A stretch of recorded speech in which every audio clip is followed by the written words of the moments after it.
Ibrahim Traore's Green Revolution, planting 20 million trees to transform the Sahel. In a world increasingly shaped by climate crisis, one bold African leader has dared to dream differently. President Ibrahim Traore of Burkina Faso, a rising symbol of Pan-African resilience and youthful leadership, has launched what could become one of the most ambitious environmental undertakings in African history.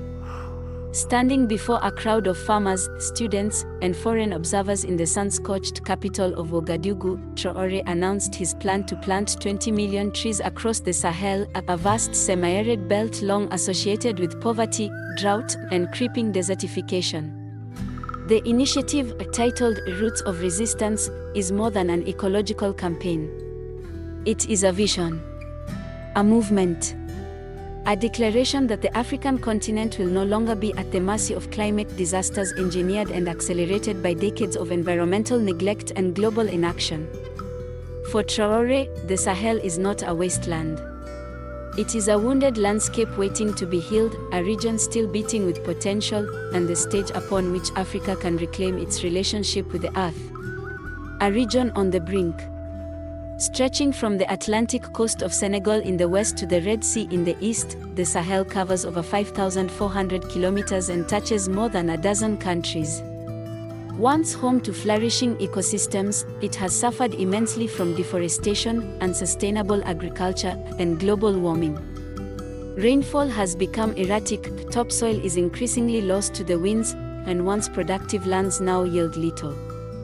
Millions of people are caught in a vicious cycle of food insecurity, forced migration, and violent conflict over shrinking resources.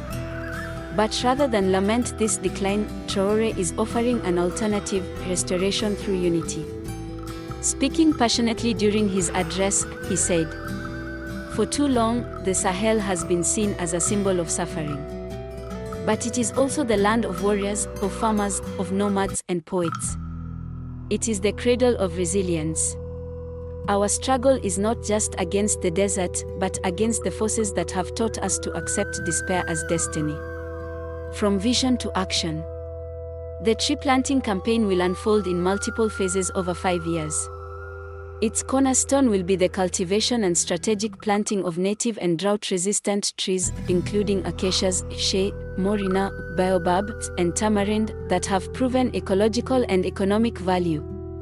These trees not only withstand arid conditions, but improve soil fertility, enhance biodiversity, and offer shade, fruit, oil, and medicine to local communities. Special attention is being given to community ownership. Traore's administration is working hand in hand with local farmers, traditional leaders, women's cooperatives, and youth brigades to ensure the trees are not just planted, but nurtured. Thousands of village nurseries are being established, supported by solar-powered water pumps and eco-volunteers trained in sustainable land management. The campaign will also integrate agroforestry, an approach where crops are cultivated alongside trees, to boost food production while restoring the land. It is not just about planting trees, but transforming agriculture, empowering rural populations, and stabilizing communities through green livelihoods. Environmental justice and national security. What sets Traore's plan apart is the way it links climate restoration to peace and security. In a region plagued by extremist insurgencies and political instability, environmental degradation has often been a silent driver of conflict. As water dries up and harvests fail, communities compete for dwindling resources, and vulnerable youths fall prey to extremist recruiters.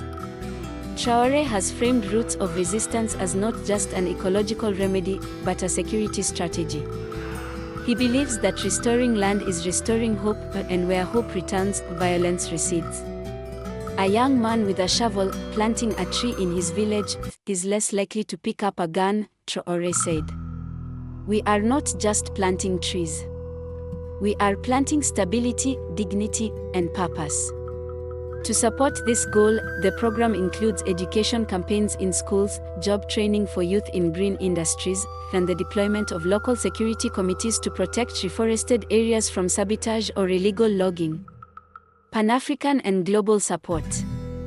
The impact of Traore's vision is already reverberating across Africa and beyond.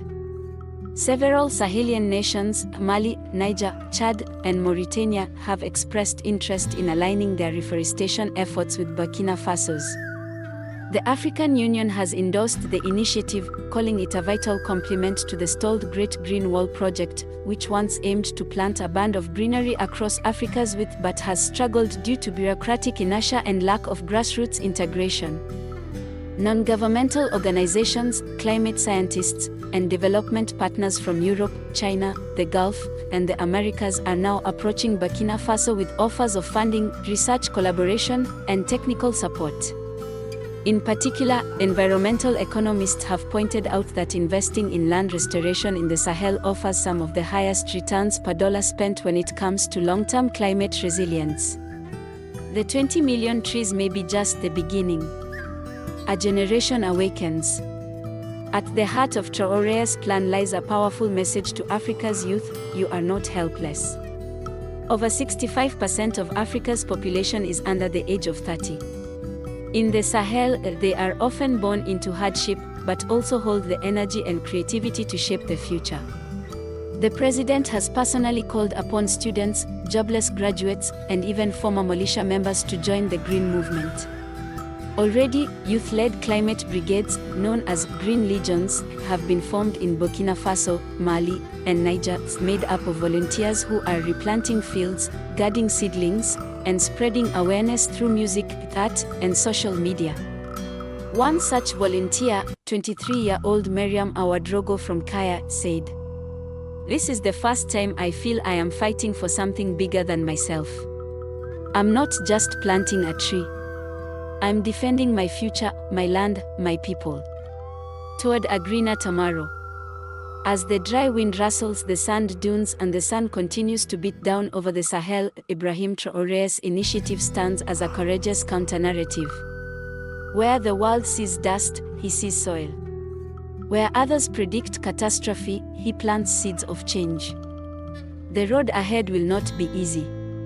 Tree planting on such a scale requires sustained effort, vigilant monitoring, and long-term political will. Droughts will come. Some seedlings will fail. But as the first saplings take root, they already whisper of possibility. In the eyes of Ibrahim Traore, the Sahel is not dying. It is simply waiting to bloom. And with 20 million trees, and perhaps many more to come, that bloom may begin sooner than anyone imagined.